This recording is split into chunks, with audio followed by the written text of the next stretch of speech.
Why our creativity and our creative imagination are important. Note: this recording is posted under two different titles: Why our creativity and our creative imagination is important, and Our greatest and most powerful asset. This dual posting is done in hopes that it will improve the visibility of this discussion because of the importance of this topic relative to our creativity and the life we create. Relative to why our creativity and our creative imagination are important is that the journey of exploration into our creativity revealed, whether we realize it or not, is that our creativity and our creative imagination underlie all that we do and all that we are. It does so in a way that to most is unimaginable and may even be too much to be believed. But in fact, it is true, and the sooner one realizes it, the sooner they can take action to create a life that serves them and creates a life worth living. As to why it is our greatest and most powerful asset is that it needs to be realized that everything that exists that has not been created by what humans or Homo sapiens would call God, or not created by nature, started as a single thought in the mind of a single individual. All of it. Others then take the individual's thought and build on it, or from it, for whatever area is applicable, giving rise to what the humans who take this thought create. The question is, does what we take and use from the other really serves us? To address what serves us, it is essential we hold our creativity and that of any other sacred. It is to become aware of what we eat and digest and take into our being. Does what we hold within our being allow us to hold our creativity sacred and serve our truth? Do we keep what serves us and nourishes us and discards what is not useful? We each are incredibly unique, and all we experience is subjective. No one sees and experiences creation as we do. No one has our pain, no one has our joy. It is vital that we learn to discern what is true for us and serves our own being. Consider identical twins. They start with the same genetic makeup and usually the same environment, but each develops very differently as to how they respond to the experiences they have, and I might add, each incarnates with different dreams, inspiration, and liabilities. Everything goes back to a unique perception an individual had of themselves and of creation, and to that single thought and the experience of that person gives rise to that thought residing and unfolding in the creation developed by the humans. To say a single thought can change the world is not an understatement. If we take what the individual says and it works for us, we say it's true and or expand and build upon their thought. But it is ultimately their thought and their perception that we make our own. For example, you and another individual could be standing at a river.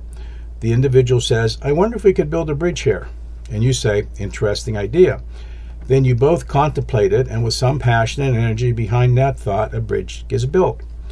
This is true for everything. This includes everything, every spiritual tradition, every scientific tradition, every piece of music, art, or written book, all economic systems, all government systems, and anything that you can name created by human. It all started with a single thought within one individual. Yet, what needs to be realized, regardless of who thinks that thought, it is their finite mind observing and experiencing in some way an infinite universe. Any human mind will never know the vastness of what is possible and how it works. Collectively, combining our thoughts, we seem to get a more accurate description. But the collective is also flawed, for it too is limited by the collection of limited perceptions. So whatever we can come to believe about creation, it is somehow limited in its accuracy. One just needs to look at the development of physics over time and all the early theories about the physical that existed and were eventually discarded as inaccurate. But this is true for any field that seeks truth if we look carefully. The subject fields of observation grow in understanding over time, and the old ways are replaced by ways that are more effective. It is clear from the journey of exploration into our creativity, the human mind is incapable of contemplating the vastness and diversity of creation. In fact, relative to our creativity, it appears the human mind is limited in four ways. One way is that whatever we experience is subjective. As such, there is often no one or no reference to which we can refer to get a clear understanding of what we experienced. We often think another person has the same or very similar experience, but that may or may not be the case. This also leads to the second limitation of the human mind. Whatever we experience, the human mind interprets based on its past experiences. Often we have experiences where we do not have sufficient prior experiences to fully understand and comprehend what we are experiencing or experienced. The third limitation of the human mind is that the human mind is incapable of fully comprehending the vastness, diversity, and details of creation. It is limited to the particular view or experience it has in the given moment. The fourth limitation is the human mind is very narrowly focused and may reveal exquisite details about an aspect of creation, but is only an aspect of creation and one based solely on the particular view or perspective the mind had. The best our human mind can do is give an explanation that is created by our creative imagination, which is only an approximation to what it can come to understand based on the experiences it has had. Some approximations are better than others for a given understanding, and in some situation, the approximation is quite powerful, but it still will be in some way be incomplete. As we gain experience in how we see and how we choose to experience what is before us, our perspective will change based upon these new experiences. Also, often when we receive a perception about the unseen, our mind characterizes it as an analogy or something symbolic, for it cannot fully grasp what is seen or experienced. Mind does not have sufficient words and experiences to properly characterize it.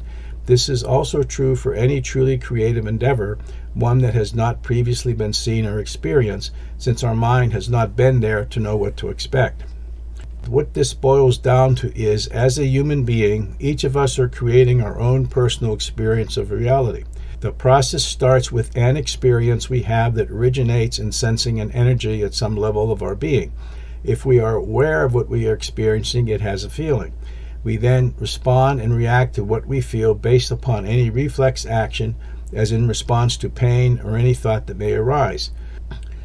Any thoughts that do arise are based upon our mind's characterization or interpretation of the energy we are experiencing. The characterization is based upon our past experiences, what we believe, what we think, and any interpretation we have in response to what we are experiencing.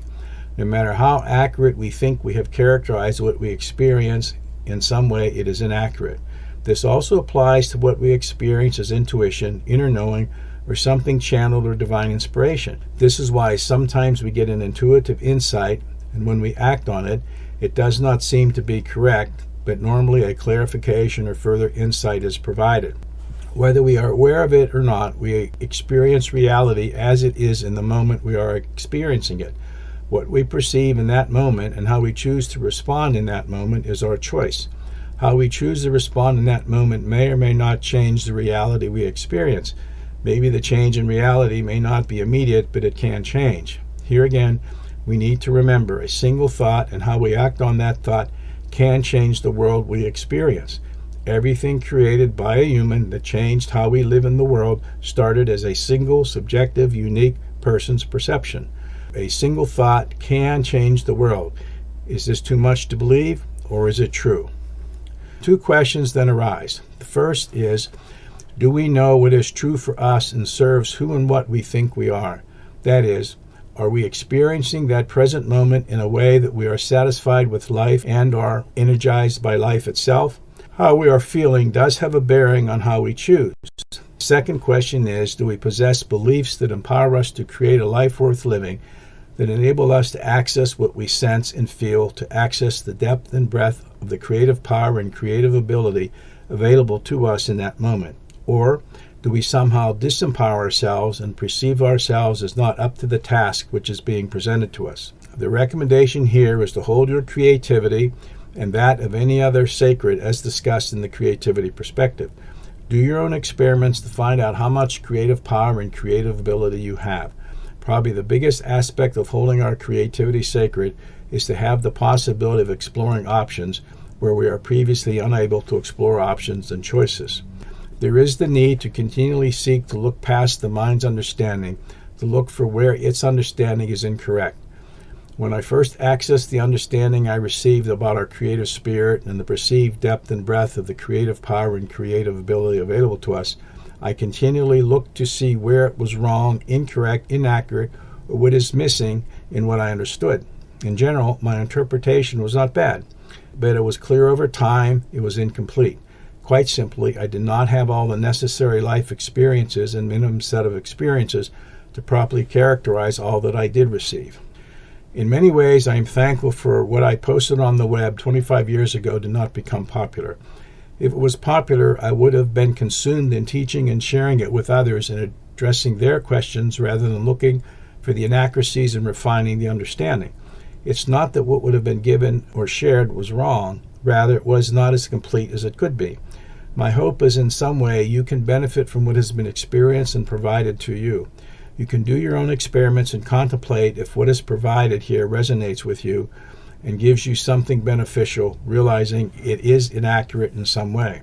In a similar way, for whatever you believe about your creativity, it is recommended you explore your creativity, not necessarily in the form of painting, writing, and other traditional ideas about creativity and what it is perceived to be, but rather, how much freedom do you have to explore any option in your life for any aspect of your life? For after all, the thought you may have may be the seed that changes the world. You are that powerful whether you realize it or not. Just don't become arrogant and realize your thought is as powerful as it may be, is probably incomplete or inaccurate in some way.